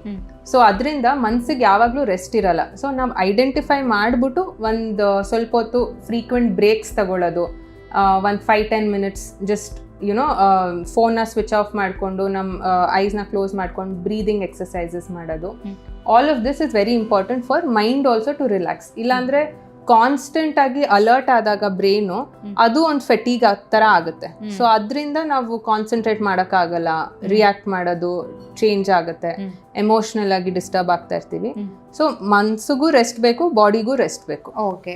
So ನಮಗೆ ಏನೇ ಒಂದು ನಮ್ಮ ಮನಸ್ಸಿನಲ್ಲಿ ಭಾವನೆ ಇತ್ತು ಅಥವಾ ಎಮೋಷನ್ಸ್ ಇತ್ತು ಅಂತ ಹೇಳಿದ್ರೆ ಅದನ್ನ ಇನ್ನೊಬ್ರ ಜೊತೆ ಯಾರು ನಮಗೆ ಕ್ಲೋಸ್ ಇರ್ತಾರೋ ಅವ್ರ ಜೊತೆ ಶೇರ್ ಮಾಡ್ಕೊಂಡಾಗ ಒಂದು ಮನಸ್ಸು ಹಗುರ ಆಗುತ್ತೆ, ಅಂದ್ರೆ ಫೀಲ್ ಫ್ರೀ ಅನ್ನೋ ತರ ಆಗ್ಬಿಡುತ್ತೆ. ಐದರ್ ಅದು ಖುಷಿ ಆಗಿರ್ಬೋದು, ದುಃಖ ಆಗಿರ್ಬೋದು. ಸೊ ಭಾವನೆಗಳನ್ನ ನಾವು ಹಂಚ್ಕೊಳ್ಳೋದು ಯಾಕಷ್ಟು ಮುಖ್ಯ ಆಗುತ್ತೆ? ಸೊ ಹಂಚ್ಕೋಬೇಕಾ ಹೇಗೆ ಅಂತ? ಭಾವನೆಗಳನ್ನ ಹಂಚ್ಕೊಳ್ಳೋದು ಯಾವಾಗ್ಲೂ ಬೆನಿಫಿಷಿಯಲ್ ಆಗೇ ಇರುತ್ತೆ ಹೊರತು it is not going to have a detrimental effect. ಯಾಕಂದ್ರೆ ನಾವು ಎಷ್ಟು ಹಂಚ್ಕೋತೀವೋ ನಮಗೂ ಅನ್ಸುತ್ತೆ ಅವರು ಇದೇ ತರ ಫೇಸ್ ಮಾಡ್ತಾ ಇದ್ದಾರೆ. ಯಾಕಂದ್ರೆ ನಾವು ಬರೀ ನಮ್ದೇ ಯೋಚನೆಯಲ್ಲಿ ಇರ್ತೀವಿ, ಕಾನ್ಸ್ಟೆಂಟ್ ಓವರ್ ಥಿಂಕಿಂಗ್ ಅಂತ ನಾವೇನು ಹೇಳ್ತೀವಿ. ಅದಿದ್ದಾಗ ಸಣ್ಣ ಸಣ್ಣ ಪ್ರಾಬ್ಲಮ್ಮು ದೊಡ್ಡದು ಅಂತ ಅನ್ಸುತ್ತೆ. ಸೊ ಓನ್ಲಿ ವೆನ್ ಬೇರೆಯವ್ರ ಹತ್ರ ಶೇರ್ ಮಾಡಿದಾಗ ಅವಾಗ ಅವರು ಹೌದು ನಮಗೂ ಈ ಥರ ಇತ್ತು, ನಾವು ಈ ಥರ ಹ್ಯಾಂಡಲ್ ಮಾಡಿದ್ವಿ ಅಂತ ಹೇಳಿದಾಗ they would be other things that okay ಈ ಥರನೂ ಮಾಡ್ಬೋದು, ನಾನು ಬೇರೆ ಥರ. ಸೊ ಮಲ್ಟಿಪಲ್ ಆಪ್ಷನ್ ಸಿಗುತ್ತೆ ನಾವು ಹೇಗೆ ಹ್ಯಾಂಡಲ್ ಮಾಡ್ಬೋದು ಅಂತ. So always it is helpful to share. Okay. So ಇನ್ನು ಕೆಲವರಿಗೆ ಲೈಫ್ ಗೋಲಲ್ಲಿ ಅದನ್ನು ನಾವು ಅತಿ ಆಸೆ ಅಂತ ಕೂಡ ಹೇಳ್ಬೋದು, ಅಥವಾ ಅದು ಅವರ ಒಂದು ಪರ್ಸೆಪ್ಷನ್ ಅಂತಾನು ಹೇಳ್ಬೋದು. ಸೊ ನಾನೊಂದು ಪರ್ಫೆಕ್ಟ್ ಲೈಫ್ನ ಲೀಡ್ ಮಾಡಬೇಕು, ಎಲ್ಲರ ಥರ ನನಗೊಂದು ಬೆಂಗಳೂರಲ್ಲಿ ಸ್ವಂತ ಮನೆ ಬೇಕು, ಓಡಾಡೋಕ್ಕೆ 2 ವೀಲರ್ ಬೇಡ, ನನಗೆ ಕಾರೇ ಬೇಕು, ನಾನು ಹೈಫೈ ಲೈಫ್ನ ಲೀಡ್ ಮಾಡಬೇಕು, ನನ್ನ ಮಕ್ಕಳನ್ನ ಒಂದು ದೊಡ್ಡ ಇಂಟರ್ನ್ಯಾಷನಲ್ ಸ್ಕೂಲ್ಗೆ ಸೇರಿಸ್ಬೇಕು. ಸೊ ಈ ಥರ ಒಂದಿಷ್ಟು ಥಾಟ್ಸ್ಗಳಿರುತ್ತೆ. ಅದನ್ನು ನಾವು ತಪ್ಪು ಅಂತ ಕಂಪ್ಲೀಟಾಗಿ ಹೇಳೋದಕ್ಕೂ ಆಗೋದಿಲ್ಲ. ಬಟ್ ಆ ರೀತಿಯಾಗಿ ಬದುಕಬೇಕು ಅನ್ನುವಂಥ ಒಂದು ಆಸೆಯಿಂದಾಗಿ ಅವ್ರು ಇವತ್ತಿನ ನೆಮ್ಮದಿಯನ್ನ ಕಳ್ಕೊಳ್ಳುವಂಥ ಸಾಧ್ಯತೆಗಳು ಹೆಚ್ಚಿರ್ತವೆ. ಸ್ಟ್ರೆಸ್ಫುಲ್ ಲೈಫ್ನ ಲೀಡ್ ಮಾಡ್ತಿರ್ತಾರೆ. ಸೊ ನಮಗೆ ಆಸೆ ಬೇಕು, ಆದರೆ ಅತಿ ಆಸೆ ಯಾಕೆ ಇರಬಾರ್ದು, ಅಂದರೆ ಇರಬಾರ್ದು, ಅದಕ್ಕೆ ಇರುವಂಥ ಒಂದು ಕಾರಣಗಳೇನು ಅಥವಾ ಅದರ ಎಫೆಕ್ಟ್ಸ್ ಏನು ಅಂತ? ಸೊ ಅದೇ ನಾವು ಯೋಚನೆ ಮಾಡಬೇಕು, ನಮ್ಮ ಹತ್ರ ಏನಿದೆ ಆ್ಯಂಡ್ ನಮ್ಮ ಹತ್ರ ಏನು ಬೇಕು ಅಂತ. ಸೊ ಆ ಗ್ಯಾಪ್ನ ನಾವು ಜಾಸ್ತಿ ಮಾಡ್ತಾ ಹೋದಾಗ ಕಂಪ್ಯಾರಿಸನ್ ಜಾಸ್ತಿ ಸ್ಟಾರ್ಟ್ ಆಗ್ತಾ ಹೋಗುತ್ತೆ. ಸೊ ನಮ್ಮಲ್ಲಿ ಏನೇನಿದೆ ಅಂತ ನಾವು ಐಡೆಂಟಿಫೈ ಮಾಡಿಬಿಟ್ಟು ನಮಗೆ ನಮ್ಮ ಪರ್ಸನಲ್ ಗ್ರೋತ್ನ ಒಂದು ಲಿಮಿಟ್ ಥರ ಸೆಟ್ ಮಾಡಬೇಕು. ಬೇರೆಯವ್ರಿಗೆ ಕಂಪೇರ್ ಮಾಡೋದಕ್ಕಿಂತ ನಾವು ಇವತ್ತು ಈ ಥರ ಇದ್ದೀವಿ, ನಾಳೆ ನಾವು ಹೇಗಿರಬೇಕು ಅಂತ ನಮ್ಮದೇ ಒಂದು ಲಿಮಿಟ್ ಸೆಟ್ ಮಾಡಿದಾಗ ನಮಗೆ ಅದು ಸ್ಟ್ರೆಸ್ ಅನ್ಸಲ್ಲ. ಯಾಕಂದರೆ ಬೇರೆಯವರು ಅವ್ರು ಏನು ಚೆನ್ನಾಗಿರುತ್ತೆ ಅದನ್ನೇ ತೋರಿಸ್ಕೊಳ್ತಾ ಹೋಗ್ತಾರೆ. ಸೊ ನಾವು ಅದನ್ನೊಂದನ್ನೇ ನೋಡಿಕೊಂಡು ನಾವು ಅದೇ ಥರ ಇರಬೇಕು ಅಂತಂದಾಗ ಅದು ತುಂಬ ಕಷ್ಟ ಆಗ್ತದೆ. ಸೊ ಸ್ಟ್ರೆಸ್ ಅದರಿಂದಾನೇ ಬೆಳೀತಾ ಹೋಗುತ್ತೆ. ಆ ಥರನೇ ಇರಬೇಕು, ಆ ಥರನೇ ಆ ಕಾರಲ್ಲೇ ಹೋಗಬೇಕು, ಆ ಥರ ಮನೇಲೇ ಇರಬೇಕು ಅಂತ ಬಂದಾಗ ಕಾನ್ಸ್ಟೆಂಟ್ ಅಚೀವ್ಮೆಂಟ್ ಅಂತ ಒಂದಿರುತ್ತಲ್ಲ, ಅದು ಅಚೀವ್ಮೆಂಟ್ ಹೋಗಿ ಬೇರೆ ತರಾನೇ ಹೋಗುತ್ತೆ. ಸೊ ಸ್ಟ್ರೆಸ್ಫುಲ್ ತರಾನೇ ಆಗುತ್ತೆ, ಆಂಗ್ಸೈಟಿ ಉಂಟಾಗುತ್ತೆ. ಸೊ ಆ ತರ ಅಚೀವ್ ಮಾಡಲೇಬೇಕು, ಇಲ್ಲ ಅಂದ್ರೆ ನಂಗೆ ನಿದ್ದೆ ಬರಲ್ಲ ಅಂತ it starts in negative way. Okay. ಹಾಗಾದ್ರೆ ಈಗ ಸ್ಟ್ರೆಸ್ ಕಂಟ್ರೋಲ್ ಮಾಡಬೇಕು ಅಂತ ಹೇಳಿದ್ರೆ ನಮ್ಮ ಮನಸ್ಸನ್ನು ನಾವು ಹತೋಟಿಯಲ್ಲಿ ಇಟ್ಕೊಂಡ್ರೆ ಸಾಕಾಗುತ್ತಾ? ಅದು ಎಷ್ಟು ಇಂಪಾರ್ಟೆಂಟ್ ಆಗುತ್ತೆ ಅಂತ? ಅಷ್ಟು ಮನಸ್ಸನ್ನ ಹತೋಟಿಲಿ ಇಟ್ಕೊಳ್ಳೋದು ಈಸಿ ಹೇಳೋದು, ಬಟ್ ಆ ಟೈಮಲ್ಲಿ ತುಂಬ ಕಷ್ಟ ಆಗುತ್ತೆ. So there are different techniques ಏನೇನು ಮಾಡ್ಬೋದು ಅಂತ. ಬೇಸಿಕ್ ಆಗಿ ನಮ್ಮ ಪರ್ಸ್ನಲ್ ರೂಟೀನ್ಸ್ನ ಫಿಕ್ಸ್ ಮಾಡೋದು, ಅಂದರೆ ಒಂದು ಸ್ಪೆಸಿಫಿಕ್ ನಿದ್ದೆ ಮಾಡೋ ಟೈಮ್, ಒಂದು 7 to 8 hours ನಿದ್ದೆ ಮಾಡೋದು, ಆಮೇಲೆ ರೆಗ್ಯುಲರ್ ಫಿಸಿಕಲ್ ಆ್ಯಕ್ಟಿವಿಟಿ ಮಾಡೋದು, ಬ್ಯಾಲೆನ್ಸ್ ಡಯಟ್ ತಿನ್ನೋದು. ಏಕೆಂದರೆ ನಾವು ಬೇರೆ ಏನೇನಾದ್ರು ತಿಂದಾಗ ನಮ್ಮ ಮೈಂಡು ಒಂಥರ ರೆಸ್ಟ್ಲೆಸ್ ಫೀಲ್ ಆಗ್ತಾ ಹೋಗುತ್ತೆ. So balance diet is also very important. ಅದ್ರ ಜೊತೆ ನಮ್ಮ ಲಿಮಿಟ್ ಮಾಡಬೇಕು ನಮ್ಮ ಸ್ಕ್ರೀನ್ ಟೈಮ್ನ. ಸೊ ಸ್ಕ್ರೀನ್ ಟೈಮ್ ಒಂದು ಲಿಮಿಟ್ ಇರುತ್ತೆ. ಇವಾಗ ಎಲ್ಲ ಫೋನ್ಸಲ್ಲೂ ಆ್ಯಪ್ ಲಿಮಿಟ್ ಅಂತ ಇರುತ್ತಲ್ಲ. ಸೊ ಮೇಕ್ ಶೋರ್ 1 hour ಅಂತ ಸೆಟ್ ಮಾಡಿಕೊಂಡ್ರೆ it will tell you that you are exceeding. So screen time limit ಮಾಡೋದು, ಆಮೇಲೆ ನೋಟಿಫಿಕೇಶನ್ಸ್ನ ಆಫ್ ಮಾಡ್ಕೊಳ್ಳೋದು ಕೆಲಸದಿಂದ ಬಂದಾಗ. These are the smaller things. Practice ಮಾಡಿದಾಗ ರೆಗ್ಯುಲರ್ ಆಗಿ ನಮ್ಮ ಎಬಿಲಿಟಿ ಟು ಕೋಪ್ ಜಾಸ್ತಿ ಆಗ್ತಾ ಹೋಗುತ್ತೆ. ಓಕೆ. ಸ್ಟ್ರೆಸ್ ಹೆಚ್ಚಾಗೋದಕ್ಕೆ ನಮ್ಮ ಜೀವನ ಶೈಲಿ ಅಥವಾ ಲೈಫ್ ಸ್ಟೈಲು, ಅದ್ರ ಜೊತೆಗೆ ನಾವು ಸೇವಿಸುವಂಥ ಆಹಾರ ಎಷ್ಟು ಮುಖ್ಯ ಪಾತ್ರವನ್ನು ವಹಿಸುತ್ತೆ ಅಂತ? ಬಹಳ ಮುಖ್ಯವಾಗುತ್ತೆ. ಬಿಕಾಸ್ ಬ್ಯಾಲೆನ್ಸ್ ಡಯಟ್ ಇದೆಲ್ಲ ನಾವು ಸುಮ್ಮನೆ ನಾವು ಅನ್ಕೋತಾ ಇದ್ವಿ, ಹಿಂದಿನ ಕಾಲದವರು ಸುಮ್ಮನೆ ಹೇಳ್ತಾ ಇದ್ರು ಅಂತ. ಬಟ್ ಇವಾಗ ನೋಡ್ತಾ ನಮ್ಮ ಹಾಸ್ಪಿಟ್ಲ್ಗಳಲ್ಲಿ ಡೆಫಿನೆಟ್ಲಿ ಇಂಪಾರ್ಟೆಂಟ್. ಯಾಕಂದರೆ ಎಷ್ಟು ಫಿಸಿಕಲ್ ಆಗಿ ಆ್ಯಕ್ಟಿವ್ ಇರ್ತಾರೋ, ಎಷ್ಟು ಬ್ಯಾಲೆನ್ಸ್ ಡಯಟ್ ಆಗಿರ್ತಾರೋ. ಇವಾಗ ಸಪೋಸ್ ಒಂದು ಕಾರ್ ಅಂತ ಅಂದ್ಕೊಳ್ಳಿ, ಎಂಜಿನ್ ಕರೆಕ್ಟಾಗಿದ್ರೇ ಎಲ್ಲನೂ ಕರೆಕ್ಟಾಗಿರೋದು ಅಲ್ವಾ. ಸೊ ನಾವು ಏನು ನಮ್ಮ ಬಾಡಿಗೆ ತಿಂತೀವಿ, ನಾವು ಹೇಗೆ ಅದನ್ನು ನೋಡ್ಕೋತೀವಿ, those are the things which are very important. So physical exercise regular ಆಗಿ, ಮತ್ತು ನಿದ್ದೆ ಒಂದು 7 to 8 hours, balance diet, fried food ಅದೆಲ್ಲ ಅವಾಯ್ಡ್ ಮಾಡಿಕೊಂಡು, ಕೆಫೇನು ಅವಾಯ್ಡ್ ಮಾಡಿಕೊಂಡು ರೆಗ್ಯುಲರ್ ಫುಡ್ನ ತಿಂದಾಗ it is definitely helpful for normal well being. So caffeine ಅಥವಾ ಕಾಫಿ ಟೀ ಹೆಚ್ಚು ಕುಡಿಯೋದ್ರಿಂದಾಗಿ ಸ್ಟ್ರೆಸ್ ಜಾಸ್ತಿ ಆಗುತ್ತೆ ಹಾಗಾದ್ರೆ? So afternoon especially post 5 o'clock 6 o'clock ಜಾಸ್ತಿ ಕೆಫಿನ್ ಕುಡ್ದಷ್ಟು ನಮ್ಮ ಬ್ರೈನ್ ಒಂದು ಅಲರ್ಟ್ ಮೋಡಲ್ಲಿ ಹೋಗುತ್ತೆ. ಸೊ ನಾವು ರಿಲ್ಯಾಕ್ಸ್ ಮಾಡಬೇಕು ಅಂತ ಅಂದಾಗ್ಲೂ it is always in an alert mode. So ಅದು ಇನ್ನೂ ಆಕ್ಟಿವೇಟ್ ಆಗ್ತಾನೆ ಹೋಗ್ತಾ ಇರುತ್ತೆ. So it will have a detrimental effect. Okay, so ನಿದ್ದೆಗೂ ಪ್ರಾಬ್ಲಮ್ ಆಗ್ಬಿಡುತ್ತೆ. ಸೊ 1-to-1 ಕನೆಕ್ಷನ್ಸ್ ಆ ಸೈಕಲ್ ಮುಂದುವರಿತಾನೆ ಹೋಗುತ್ತೆ ಅಂತ. ಓಕೆ, ಸೊ ಯೂಶಲಿ ನಮಗೆ ಸ್ಟ್ರೆಸ್ ಆದಾಗ ನಾವು ಅಂದ್ರೆ ಅದನ್ನ ಎಕ್ಸ್ಪ್ರೆಸ್ ಮಾಡೇ ಮಾಡ್ತೀವಿ. ಲೈಕ್ ಹೆಂಗೆ ಅಂದ್ರೆ ಕೆಲವರು ಜೋರಾಗಿ ಕಿರ್ಚಾಡೋದು, ಅಥವಾ ಆ ಮೂಮೆಂಟ್ ಅಲ್ಲಿ ಬೈಯೋ ಅಂಥದ್ದು, ಅಥವಾ ಅವರ ಫೇಶಿಯಲ್ ಎಕ್ಸ್ಪ್ರೆಷನ್, ಈ ತರ ಒಂದೊಂದು ರೀತಿಯಾಗಿ ಅವರು ಭಾವನೆಗಳನ್ನು ಹೊರ ಹಾಕ್ತಾರೆ, ಸ್ಟ್ರೆಸ್ ಅನ್ನ ಹೊರ ಹಾಕ್ತಾರೆ ಅಂತ. ಸೊ ಆ ಮೂಮೆಂಟ್ ಅಲ್ಲಿ ಅವ್ರನ್ನ ಅವ್ರು ಕಂಟ್ರೋಲ್ ಮಾಡ್ಕೋಬೇಕು ಅಂತ ಹೇಳಿದ್ರೆ ಏನಾದ್ರೂ ಟಿಪ್ಸ್ ಇದೆಯಾ? ಲೈಕ್ ಆ ಒಂದು 5-10 ನಿಮಿಷ ನಾನು ಕಂಟ್ರೋಲ್ ಮಾಡ್ಕೊಂಡ್ರೆ ಆ ಸಿಚುವೇಶನ್ ಅನ್ನ ನಾನು ಕಾಮ್ ಆಗಿ ಹ್ಯಾಂಡಲ್ ಮಾಡಿರೋ ತರ ಅಂತ ಅನ್ಸುತ್ತೆ. ಸೊ ಏನಾದ್ರೂ ನಿಮ್ ಕಡೆಯಿಂದ ಸಲಹೆಗಳಿದ್ಯಾ ಅಂತ? ಸೊ ಕೋಪ ಅನ್ನೋದು ಎವ್ರಿ ನಾರ್ಮಲ್ ಪರ್ಸನ್ಸ್ ರಿಯಾಕ್ಷನ್. ಯಾರಿಗಾರು ಕೋಪ ಬಂದೇ ಬರುತ್ತೆ, ಬಟ್ ನಾವು ಹೇಗೆ ಅದನ್ನ ತೋರಿಸ್ಕೋತೀವಿ ಅದು ಮುಖ್ಯ ಆಗುತ್ತೆ. ಸೊ ಸ್ಟ್ರೆಸ್ ಬಂದಾಗ ಅಥವಾ ತೀರಾ ಕೋಪ ಬಂದಾಗ ಜಸ್ಟ್ ಆ 10 seconds ಕೌಂಟ್ ಮಾಡಿಕೊಂಡು ಜಸ್ಟ್ ಡೀಪ್ ಬ್ರೀದಿಂಗ್ ಮಾಡಬೇಕು. ಸೊ 10 seconds ಮಾಡಿ ಜೋರಾಗಿ ಉಸಿರು ಎಳ್ಕೊಂಡು ಉಸಿರು ಬಿಡೋದು. ಅವಾಗ ನಮ್ಮ ಮೈಂಡ್ ಪ್ರಿಪೇರ್ ಆಗುತ್ತೆ ಏನು ಆನ್ಸರ್ ಮಾಡಬೇಕು ಅಥವಾ ಹೇಗೆ ರಿಯಾಕ್ಟ್ ಮಾಡಬೇಕು ಅಂತ. ಅದು ಆಗಲಿಲ್ಲ ಅಂತಂದರೆ ಆ ಸಿಚುವೇಶನಿಂದ 1-2 minutes ಸ್ಟೆಪ್ ಔಟ್ ಮಾಡಿಬಿಡಿ. ಆ ರೂಮಿಂದಾನೆ ಹೊರಗಡೆ ಹೋಗ್ಬಿಟ್ಟು ಮತ್ತೆ ವಾಪಸ್ ಬರೋದು. It always calms the person down. ಅದ್ರ ಜೊತೆ ನಾರ್ಮಲ್ ಆಗಿ ಯುನೋ ಸಮ್ ಪೀಪಲ್ ನಾವು ಐಸ್ ಕ್ಯೂಬ್ ಇಟ್ಕೊಳ್ಳಿ ಅಂತ ಹೇಳ್ತೀವಿ. ಯಾಕಂದರೆ ಕೋಲ್ಡ್ ಟೆಂಪ್ರೇಚರ್ಸ್ ನಮ್ಮ ನರ್ವಸ್ ಸಿಸ್ಟಮ್ನ ರೆಗ್ಯುಲೇಟ್ ಮಾಡುತ್ತೆ. ಅಂದ್ರೆ ಕೈಯಲ್ಲಿ ಹಿಡ್ಕೊಳ್ಳೋದು, ಎನಿ ಕೋಲ್ಡ್ ಆಬ್ಜೆಕ್ಟ್ಸ್, ಫ್ರಿಡ್ಜಿಂದ ಇರೋದು ಅಥವಾ ತಣ್ಣೀರು ಕುಡಿಯೋದು, ಕೋಲ್ಡ್ ಸೆನ್ಸೇಷನ್ ಯಾವಾಗಲೂ ನಮ್ಮ ನರ್ವಸ್ ಸಿಸ್ಟಮ್ನ ರೆಗ್ಯುಲೇಟ್ ಮಾಡುತ್ತೆ. ಅಂದ್ರೆ ನಮ್ಗೀಗ ಫಾರ್ ಎಕ್ಸಾಂಪಲ್ ನಮ್ಗೇನೋ ಸಿಟ್ಟು ಬರ್ತಾ ಇದೆ ಅಥವಾ ಸ್ಟ್ರೆಸ್ ಆಗ್ತಾ ಇದೆ, ಅಗ್ರೆಷನ್ ಅಲ್ಲಿ ಇದೀವಿ ಅಂದಾಗ ಆ ಒಂದು ಐಸ್ ಕ್ಯೂಬ್ ಅನ್ನು ಇಟ್ಕೊಂಡಾಗ ಅದು ಕಾಮ್ ಆಗುತ್ತೆ. ಆಗುತ್ತೆ. Okay okay, like scientific reason ಅದ್ರ ಹಿಂದೆ ಇದೆ. ಯೂಶಲಿ ನೀವು ನಿಮ್ ಪೇಷಂಟ್ ಗಳಿಗೆ ಅದನ್ನ ಹೇಳ್ತೀವಿ, and it has helped also a lot of people. Doctor, ಈಗ ಯಾವ ಒಂದು ಸಂದರ್ಭದಲ್ಲಿ ಓಕೆ ನನಗೆ ಆಗ್ತಾ ಇರುವಂತ ಸ್ಟ್ರೆಸ್ ಅನ್ನ ನಾನು ಕಂಟ್ರೋಲ್ ಮಾಡ್ಕೊಳಿಕ್ ಆಗ್ತಾ ಇಲ್ಲ, ತಡೆಯೋಕ್ ಆಗ್ತಾ ಇಲ್ಲ, ನಾನು ಹೋಗಿ ಹಾಸ್ಪಿಟಲ್ಗೆ ತೋರಿಸ್ಬೇಕು, ನಂಗೆ ಒಂದು ಕೌನ್ಸಿಲಿಂಗ್ ತಗೊಂಡ್ರೆ ಸರಿ ಆಗುತ್ತೆ, ಆ ಥರ ನಾವು ಯಾವಾಗ ಆಲೋಚನೆ ಮಾಡಬೇಕಾಗುತ್ತೆ ಅಂತ? ಯಾಕಂದ್ರೆ ಯಾವ ಡಾಕ್ಟರ್ ಹತ್ರ ಹೋಗ್ಬೇಕು ಅನ್ನುವಂಥ ಕ್ವಶನ್ಸ್ ಕೂಡ ತುಂಬಾ ಜನರಲ್ಲಿ ಇರುತ್ತೆ. ಸೊ ಎಲ್ಲದಕ್ಕೂ ಅದರದ್ದೇ ಆದಂಥ ಸ್ಪೆಷಲಿಸ್ಟ್ಗಳಿರುತ್ತೆ. ಸೊ ನಮಗೆ ಹೆಚ್ಚು ಒತ್ತಡ ಆದಾಗ ನಾವು ಯಾವಾಗ ಆಸ್ಪತ್ರೆಗೆ ಯಾವ ಒಂದು ಕಂಡೀಷನ್ ಅಲ್ಲಿ ಹಾಸ್ಪಿಟಲ್ಗೆ ಹೋಗ್ಲೇಬೇಕಾಗುತ್ತೆ ಅಂಡ್ ಯಾರನ್ನ ಮೀಟ್ ಆಗಬೇಕು ಅಂತ? ಸೊ ಸ್ಟ್ರೆಸ್ಸಿಂದ ತುಂಬ ಕಂಡೀಷನ್ಸ್ ಉಂಟಾಗುತ್ತೆ.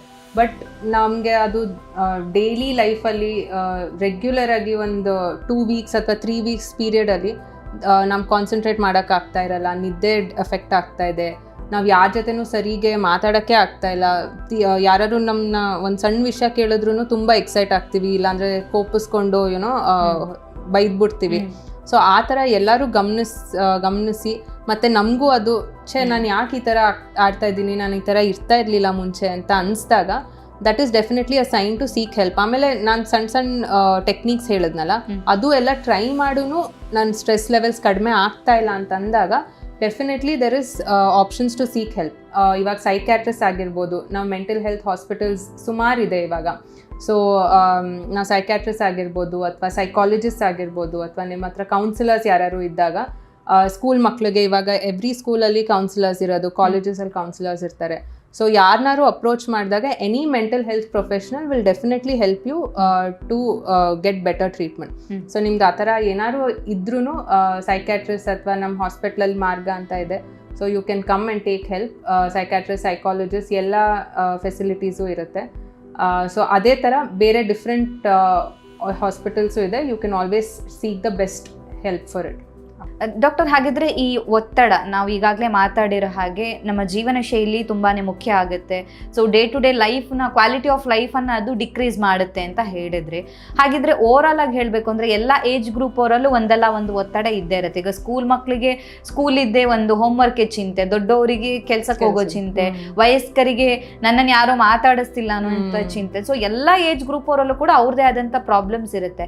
ಸೊ ಓವರಾಲ್ ಆಗಿ ಎಲ್ಲ ಒಂದು ಜನ್ರೇಷನ್ಗೆ ನಿಮ್ಮ ಕಡೆಯಿಂದ ಏನಾದರೂ ಒಂದು ಟಿಪ್ಸ್ ಏನು ಹೇಳಕ್ಕೆ ಇಷ್ಟಪಡ್ತೀರ? ಸೊ ಮೆಂಟಲ್ ಹೆಲ್ತನ್ನ ಯಾವ ರೀತಿಯಾಗಿ ಕಾಪಾಡ್ಕೋಬೇಕಾಗುತ್ತೆ ಇದ್ರ ಬಗ್ಗೆ ಹೇಳೋದಾದ್ರೆ? ಸೊ ಮೆಂಟಲ್ ಹೆಲ್ತ್ ಅನ್ನೋದು ಇವಾಗ ತನಕ ಅಟ್ಲೀಸ್ಟ್ ಹಿಂದಿನ ಕಾಲದಿಂದ ಸ್ವಲ್ಪ ನೆಗ್ಲೆಕ್ಟ್ ಮಾಡ್ತಾ ಬಂದಿದ್ದಾರೆ. ಮೆಂಟಲ್ ಹೆಲ್ತೇ ಸೆಪ್ರೇಟು, ಫಿಸಿಕಲ್ ಹೆಲ್ತೇ ಸೆಪ್ರೇಟು ಅಂತ ಅನ್ಕೋತಾರೆ. But mental health is very essential for our physical health. ಅದನ್ನು ನೀವು ಜ್ಞಾಪಕ ಇಟ್ಕೋಬೇಕು. ಸೊ ನಿಮ್ಮ ರೀತಿಯಲ್ಲಿ ಯಾವ್ಯಾವ ಥರ ಆಗುತ್ತೆ ನಿಮ್ಮ ಮೆಂಟಲ್ ಹೆಲ್ತ್ನ ಕಾಪಾಡ್ಕೊಳ್ಳೋದಕ್ಕೆ, ಎಸ್ಪೆಷಲಿ ವಯಸ್ಸಲ್ಲಿರೋ ಸಣ್ಣ ಮಕ್ಕಳಿಂದ ಅಟ್ಲೀಸ್ಟ್ ಒಂದು 40-50 ಇಯರ್ಸ್ ತನಕ ರೆಗ್ಯುಲರ್ ಎಕ್ಸಸೈಸ್ ಮಾಡೋದು, ಕರೆಕ್ಟಾಗಿ ನಿದ್ದೆ ಮಾಡೋದು, ಸ್ಕ್ರೀನ್ ಟೈಮ್ನ ಕಡಿಮೆ ಮಾಡ್ಕೊಳ್ಳೋದು, ಆದಷ್ಟು ಜನದ ಜೊತೆ ಮಾತಾಡ್ಕೊಳ್ಳೋದು. ಯಾಕಂದರೆ ಸೋಷಿಯಲ್ ಮೀಡಿಯಾ ಬಂದಾಗ ಎಲ್ಲರನ್ನೂ ಫಾಲೋ ಮಾಡೋದು, ವರ್ಚುವಲ್ ರಿಯಾಲಿಟಿನಿ ನಾವು ಕನೆಕ್ಟ್ ಆಗಿರ್ತೀವಿ ಹೊರತು ಫಿಸಿಕಲ್ ಆಗಿ ನಾವು ಯಾರ ಜೊತೆನೂ ಮಾತಾಡೋದು ಆ ಥರ ಇರಲ್ಲ. ಸೊ ಆದಷ್ಟು ಪರ್ಸ್ನಲ್ ಕಲೆಕ್ಷನ್ಸ್ನ ಬಿಲ್ಡ್ ಮಾಡೋದು ಅದು ಎಲ್ಲ ಮುಖ್ಯ ಆಗುತ್ತೆ. ಆ್ಯಂಡ್ ವಯಸ್ಸಾದವ್ರಿಗೆ ಅವ್ರ ಪ್ಯೂರ್ ಗ್ರೂಪ್ಸ್ ಜೊತೆ ಮಾತಾಡೋದಾಗಲಿ, ಜಸ್ಟ್ ಜನರಲ್ ಫಿಸಿಕಲ್ ಎಕ್ಸಸೈಸ್ ಅಂದರೆ ಅವ್ರು ವಾಕಿಂಗ್ ಹೋಗೋದಾಗಲಿ, ಹೆಲ್ತಿ ಫುಡ್ ತಿನ್ನೋದಾಗಲಿ, ಇದೆಲ್ಲ ತುಂಬ ಇಂಪಾರ್ಟೆಂಟ್ ಆಗುತ್ತೆ ಅವ್ರ ಮೆಂಟಲ್ ವೆಲ್ಬೀಯಿಂಗಿಗೋಸ್ಕರ. Okay, thank you so much doctor. ನಮ್ಮ ಇವತ್ತಿನ ಕಾರ್ಯಕ್ರಮದಲ್ಲಿ ಈ ಒಂದು ಮೆಂಟಲ್ ಹೆಲ್ತ್, ಅದರ ಜೊತೆಗೆ ಸ್ಟ್ರೆಸ್ ಯಾವ ರೀತಿಯಾಗಿ ಒಬ್ಬ ಮನುಷ್ಯನ ಮೇಲೆ ಎಫೆಕ್ಟನ್ನು ಮಾಡುತ್ತೆ, ಸೊ ಒತ್ತಡವನ್ನು ನಿರ್ವಹಿಸುವಂಥದ್ದು ಯಾವ ರೀತಿಯಾಗಿ, ನಾವು ಡೈಲಿ ಲೈಫಲ್ಲಿ ಯಾವೆಲ್ಲ ಸ್ಮಾಲ್ ಮಿಸ್ಟೇಕ್ಸನ್ನು ಮಾಡ್ತಾ ಇದ್ದೀವಿ, ಗೊತ್ತಿಲ್ಲದೆ ಮಾಡ್ತಾ ಇರುವಂಥ ಮಿಸ್ಟೇಕ್ಸ್ ಯಾವುದು, ಸೊ ಅದನ್ನು ಹೇಗೆ ನಿರ್ವಹಿಸಬೇಕು, ಸೊ ಎಲ್ಲ ವಿಚಾರದ ಬಗ್ಗೆ ಒಂದು ಒಳ್ಳೆಯ ಮಾಹಿತಿಯನ್ನು ನಮ್ಮ ಆಡಿಯನ್ಸ್ಗೆ ತಿಳಿಸ್ಕೊಟ್ಟಿದ್ದೀರಾ. Thank you so much. Thank you doctor. ನಮ್ಮ ಇವತ್ತಿನ ಕಾರ್ಯಕ್ರಮದಲ್ಲಿ ಒತ್ತಡ ಅಂತ ಹೇಳಿದ್ರೆ ಏನು, ಇದನ್ನು ಯಾವ ರೀತಿಯಾಗಿ ನಿರ್ವಹಣೆ ಮಾಡಬೇಕಾಗುತ್ತೆ, ಈ ಎಲ್ಲ ವಿಚಾರದ ಬಗ್ಗೆ ಡಾಕ್ಟರ್ ನಮಗೆ ಹೆಚ್ಚಿನ ಮಾಹಿತಿಯನ್ನು ತಿಳಿಸ್ಕೊಟ್ಟಿದ್ದಾರೆ. ಆರೋಗ್ಯಕ್ಕೆ ಸಂಬಂಧಿಸಿದಂಥ ಹೆಚ್ಚಿನ ವಿಡಿಯೋಗಳನ್ನು ನಮ್ಮ ವಿಜಯ ಕರ್ನಾಟಕ ಹೆಲ್ತ್ ಪೇಜ್ನಲ್ಲಿ ನೀವು ನೋಡಬಹುದು.